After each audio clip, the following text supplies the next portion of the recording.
फिर जम्मू कश्मीर की। जम्मू कश्मीर में जहां बारिश बर्फ का रूप ले चुकी है, तो राजस्थान में ओलों का। राजस्थान के अलावा हरियाणा हो, मदुरई, तमिलनाडु हो, तमाम जगह पर, बेंगलुरु हो, या तो बारिश, कहीं ओला तो कहीं बर्फबारी रिपोर्ट की जा रही है। परिणाम होता यह है कि फसलों को उसकी वजह से नुकसान होना रिपोर्ट हुआ है। इसी बीच में सोशल मीडिया पर एक माहौल बनता है और कहा जाता है कि माइक्रोसॉफ्ट के संस्थापक बिल गेट्स के द्वारा कोई ऐसा प्रयोग किया गया है जिसके चलते दुनिया भर में बारिश हो रही है। उत्तर भारत और कर्नाटक में मौसम में जो अचानक करवट आई है, उसके बाद सोशल मीडिया पर वायरल रील्स का दौर जारी है। लोग तमाम प्रकार के वीडियोस बना बना करके दिखा रहे हैं कि देखिए इस तरह से मतलब आसमान में एक सीधी पट्टी सी खिंची है बादल की। कई जगह दिखाया जा रहा है कि कुछ तो बिल गेट्स ने ऐसा प्रयोग किया है जिससे आसमान में एकदम क्लाउड्स बन गए हैं, और ये क्लाउड्स इस तरह के हैं और यही क्लाउड्स हैं जो धीरे धीरे बारिश कर रहे हैं।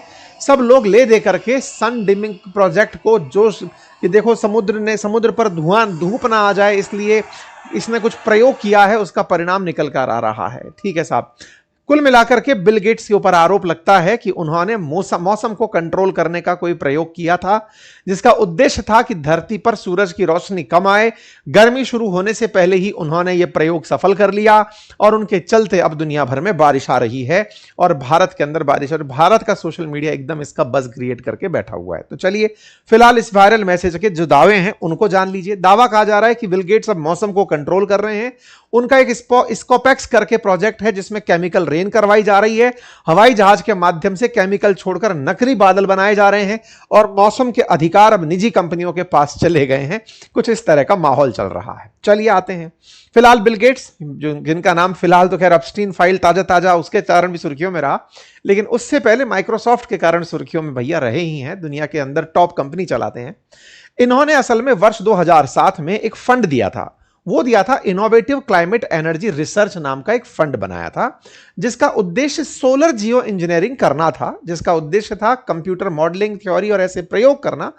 और इस काम के लिए बाकायदा इन्होंने हार्वर्ड जैसी यूनिवर्सिटी के वैज्ञानिकों को फंडिंग दी थी। इस प्रोजेक्ट का नाम स्कोपेक्स यानी स्ट्रेटोस्फेरिक कंट्रोल पर्टर्बेशन एक्सपेरिमेंट रखा गया था। उद्देश्य क्या था? सोलर इंजीनियरिंग करना। अब ये सोलर जियो इंजीनियरिंग थी क्या?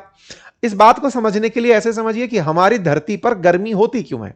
तो अब बोले साहब सूरज की रोशनी धरती पर आती है। बोले बहुत बढ़िया, धरती पर आती है तो फिर अचानक ये तापमान बढ़ने क्यों लगा है?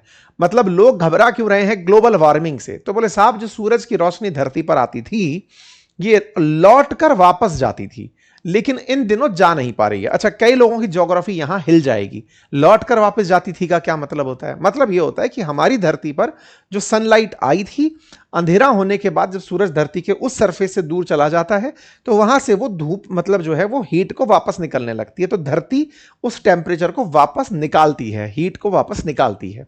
हीट को वापस निकालकर वातावरण में भेज देती है और वातावरण से फिर वो आउटर एटमॉस्फेयर से होते हुए ब्रह्मांड में चला जाता है। ये तरीका माना जाता है। बोले ठीक है साहब, लेकिन इंसान ने इतने सारे प्रयोग किए पर्यावरण के साथ कि उसने जो कार्बन डाइऑक्साइड, कार्बन मोनोऑक्साइड या ग्लोबल वार्मिंग के लिए जो जिम्मेदार गैसें हैं उनका जब उत्सर्जन शुरू किया तो वो वातावरण में एक चादर बना ली। और वो चादर ऐसी थी कि धरती पर सूरज की रोशनी आ तो रही थी, लेकिन जब उसकी वेवलेंथ लंबी हो रही थी और ताकत घट रही थी, उस समय वो लौटकर वापस पर्यावरण को छोड़कर नहीं निकल पा रही थी, जिस कारण से एक शैडो सा बन गया, एक चादर सी बन गई पृथ्वी के एटमॉस्फेयर में, जिसे ग्लोबल वार्मिंग कहा गया।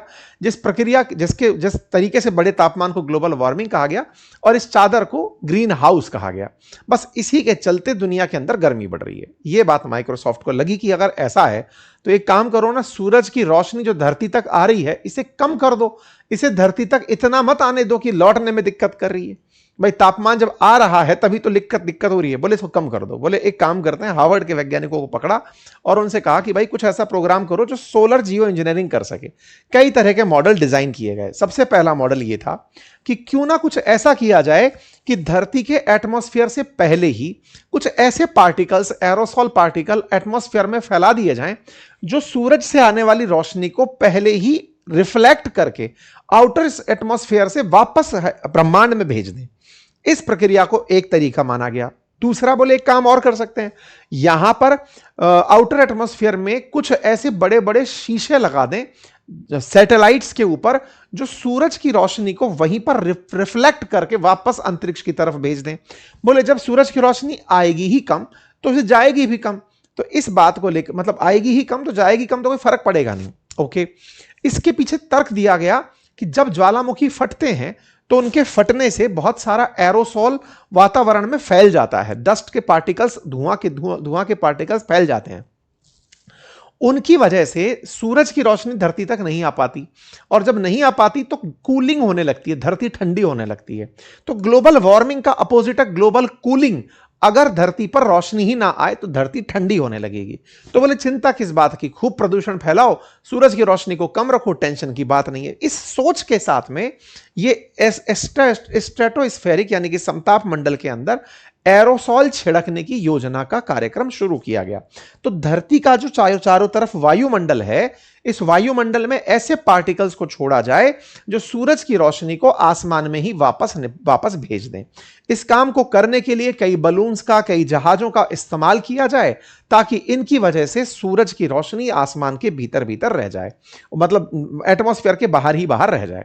ठीक है साहब, ये उनका विचार था जब उन्होंने ये काम शुरू किया। ऑब्वियस सी बात है, जब दुनिया में चिंता हो रही है ग्लोबल वार्मिंग की कि तापमान बढ़ रहा है, तो वैज्ञानिक ने दिमाग लगा लिया, बोले ठीक है घटाने का सिस्टम कर लेते हैं।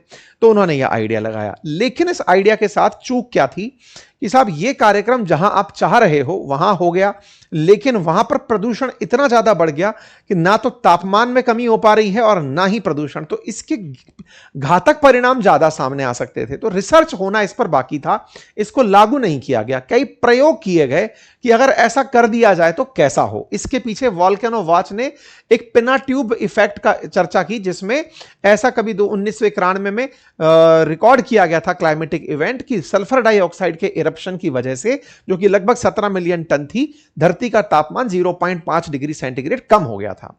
तो एक तरीका यह बना। दूसरा, बोले समुद्र से पानी के ऊपर ऐसे बादल बनाए जाएं जो कि चमकीले हों, और इस चमकीले बादल को बनाने के लिए कुछ विधाओं का उपयोग किया जाए, जैसे समुद्री नमक के कुछ सूक्ष्म कणों को आसमान में फेंक दिया गया।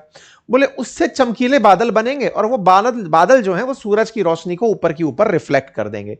कई तरीके कुल मिलाकर सूरज की रोशनी को धरती पर ना आने देने के बनाए गए, और इन तरीकों के कई प्रकार के प्रयोग किए गए कि भाई ऐसा कर दो, गहरे बादल बना दो, सूरज की रोशनी नहीं आएगी।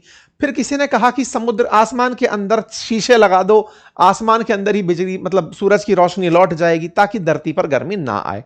ये सारे प्रयोग थे, लेकिन इनकी वजह से धरती पर तापमान नहीं कम हुआ। प्रयोगों को निष्फल पाया गया, कई पर्यावरणीय चुनौतियां मिली, कई कार्यकर्ताओं की चुनौतियां मिली, सरकार की एक्सेप्टेंस नहीं मिली, ये प्रोजेक्ट नहीं चले। लेकिन बिल गेट्स की चर्चा चल रही है।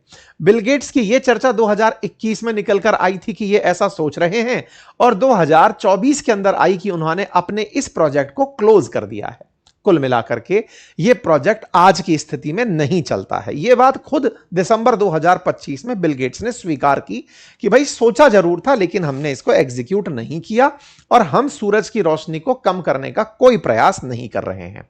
तो दावा जो था कि साहब इन्होंने बारिश को कम करा दिया है, वो गलत निकला, और वो बारिश करवा दी है, ये दावा गलत निकला। इस बात के अंदर कोई सच्चाई नहीं है। इनका प्रोजेक्ट बारिश कराने वाला नहीं था, इनका प्रोजेक्ट सूरज की रोशनी को कम कराने वाला था, वो भी इन्होंने मना कर दिया। तो सब फिर बारिश क्यों हो रही है? तो देखिए, बारिश को लेकर के तो पहले ही हमारे देश में कई चर्चाएं आर्टिफिशियल रेन से संबंधित रही हैं। दिल्ली में भी क्लाउड सीडिंग के माध्यम से बारिश कराने की चर्चाएं अपन ने सुनी हैं। राजस्थान के भी कई सेशन मैंने खुद ने किए हैं कि क्लाउड सीड करके सिल्वर आयोडाइड डाल करके आसमान में जो भी थोड़े बहुत बादल हैं उनको इकट्ठा करके बारिश करवाने की सिल्वर आयोडाइड का प्रयोग बहुत चल रहा है। लेकिन आज के दौर में जो आज बारिश होती हुई आप देख रहे हैं, इसका क्लाउड सीडिंग से भी कोई लेना देना नहीं है। मार्च में जो ये बारिश हो रही है, जनरली हमारे देश में ये जनवरी फरवरी में होती थी, और इसी बारिश को पश्चिमी विक्षोभ यानी वेस्टर्न डिस्टर्बेंस कहा जाता था। यह जब मैदान में रहती थी तो बारिश, और पहाड़ों पर जब ये गिरती थी तो बर्फ के रूप में गिरती थी, क्योंकि लगभग 165 मीटर हाइट चलने पर 1 डिग्री सेंटीग्रेड तापमान कम होता है। तो पहाड़ तो हमारे यहां पर 8-8 किलोमीटर ऊंचे हैं, तो वहां पर यही बारिश बर्फ बनकर गिरती थी। तो जनवरी फरवरी के अंदर अक्सर वेस्ट की तरफ से, पश्चिमी विक्षोभ की तरफ से आई हुई जो बारिश होती थी, वो इसी तरह से उत्तर भारत में हाल पैदा करती थी। जनवरी के अंदर जब ये बारिश आती थी तो इससे फसल को बड़ा लाभ होता था। राजस्थान, हरियाणा, उत्तर प्रदेश, इसमें इसे मावठ के नाम से जाना जाता था। इस बार इसका टाइम थोड़ा लेट हो गया है, इसलिए जब गर्मी शुरू होने वाली थी तब बारिश आना और उसके चलते तापमान का कम हो जाना यह ज्यादा चर्चा का विषय बना है। कि जिस चैनल पर फिलहाल आप खबरें सुन रहे हैं, पढ़ रहे हैं, आपसे गुजारिश है कि इसे सब्सक्राइब करना ना भूलें, क्योंकि आप में से बहुत सारे साथियों ने इस चैनल को सब्सक्राइब नहीं किया हुआ है। आप सब्सक्राइब करते हैं तो हमारे साथ आपका जुड़ाव हमारे लिए एक ताकत के रूप में दिखाई पड़ता है।